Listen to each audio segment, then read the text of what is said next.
introducing Jack Shmukler. It's a great honor and a privilege to have you here this evening. Jack, can I ask, where were you born? I was born in a small shtetl, shtetl called Ivia in Belarus, which is on the border with Lithuania. And we were known as Litvaks because our dialect, the Yiddish dialect, was as the Litvaks spoke it. And were you near Radin or Volozhin or yes, Slonim? It's all in that region. In that region. Volozhin, Lida. Bialystok was also not far. Vilna was 100 kilometers from It's not far at all. No. That's all part of Lita. That's basically, today it's Belarus, but it was all part of Greater Lita. Belarus, the borders changed frequently. Russia and Poland originally, then Russia took over, and I don't know, it kept on changing. There used to be a joke that said that the weather is better on the other side of the border, but it was still Lita. And you grew up in your shtetl? Well, I went through the war in the shtetl and the surrounding areas. Yes. What year were you born? I was born in 36. In 36. So I was 3 years old when the Russians marched in. You know, they had this, what's the word? I just used it, it slips my mind, the Zustand. You know, there was an agreement between Germany and Russia. Yeah, when they had the, yes. No, I remember, sure. So they invaded, the Russians invaded that part of Poland. We were originally, my birth certificate, if I remember correctly, was Polish. And then the agreement with Germany is that Russia would take over. Yeah. And they only stayed for a year or so. And then they were chased out by the Germans. The German invasion came and they retreated eastward. And they left their tanks behind. And one of the incidents, and I remember the first humiliation of our men, is that the Germans, the tank was stuck about 30 kilometers, I think, outside our shtetl. And the Germans just tied ropes onto it and took all the men to drag the tank to the Jewish men. Jewish men. Only Jewish men. Sure. So, yeah. Do you still have images of, I mean, you were very small when the war broke out. Do you have images of that time? Yes, I do. I have almost clear images from 6, definitely from the age of 6, but even earlier than that, age of 3, when we were under Russian rules, which was benign. You know, they didn't persecute us or anything. They were quite friendly, the Russians. But they were driven out, as I said, after a year, and they retreated all the way. And then the Germans came in. The Germans came and they soon started their actions, their actions. The very first thing they did was call us all out to the market square, and they took some men off immediately, and they took them to a little woodland behind the town and shot them. So, and you remember this? I remember we often had to, when they raided the ghetto and rounded up people that they caught in the houses. And we were aware of that. My father had prepared a dugout under the floors because there was wooden suspended flooring. There was a space about 1 meter, I think, between the floor and the ground. And they dug out a bit and made a cover under the bed. And we went into hiding there wherever a raid was in progress, and came out when it was over. And did you stay in your house during the entire war? No. We stayed until the ghetto was declared Judenrein. It was, well, they evacuated everybody from the ghetto.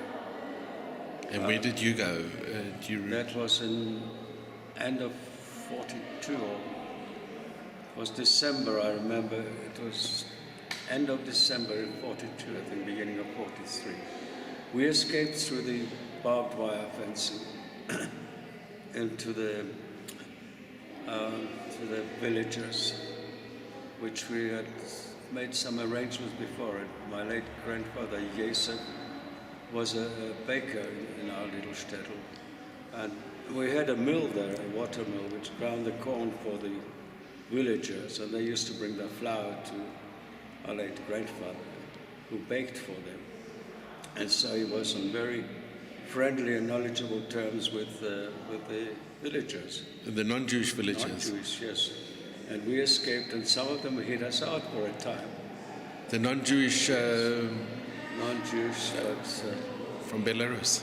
Belarus. But you know, we went to a childless couple, Bernard and I can't remember them. A very gentle. They were A non-Jewish family. Non-Jewish. And listen to what happened. We were in the house there with them, and I can't remember if the husband died first or the wife.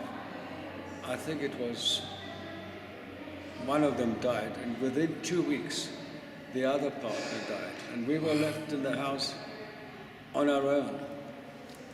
So that was the first problem we encountered. This couple were quite prepared to hide us out till the end of the war.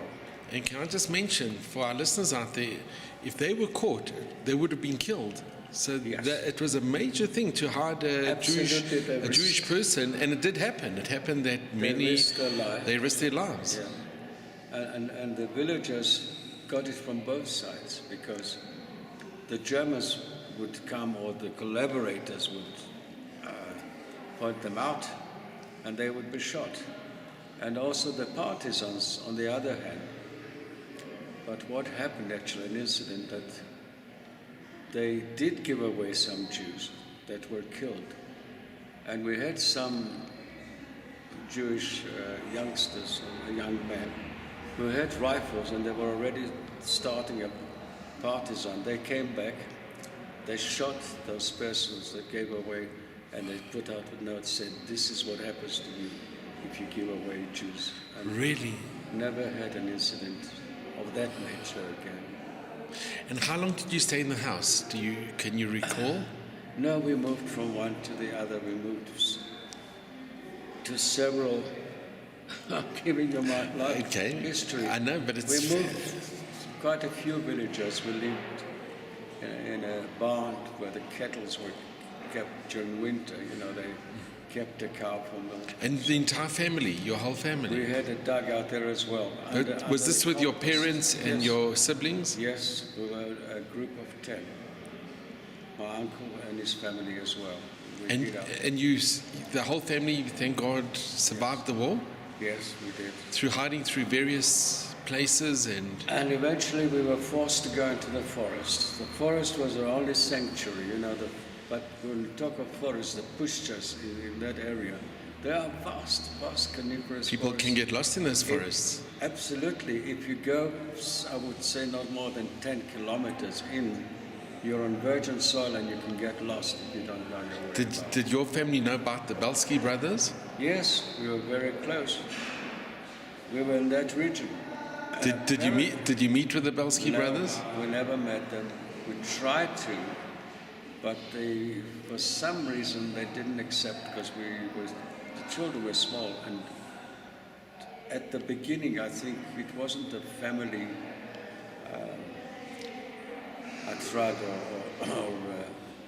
But you survived in the forest. we survived, yes, for 2 years. We survived until we were liberated by the Russians again. And then did you live in Belarus after the war? Yeah. We lived for a year in the shtetl, which was horrendous for my dad, because the whole life was destroyed. He was involved in the fire brigade band. He played the clarinet. He was involved in the Akshara, which was on then and preparing for kibbutz and so on. He had a wonderful life in our little shtetl, and that was all gone. Out of this 3,500 of Jews that were there, I think the ones that returned to Evia itself were only 70 individuals. It must have been so hard to come back to a decimated shtetl. Absolutely, it was definitely, and it was for my dad. For us as children, it wasn't, of course,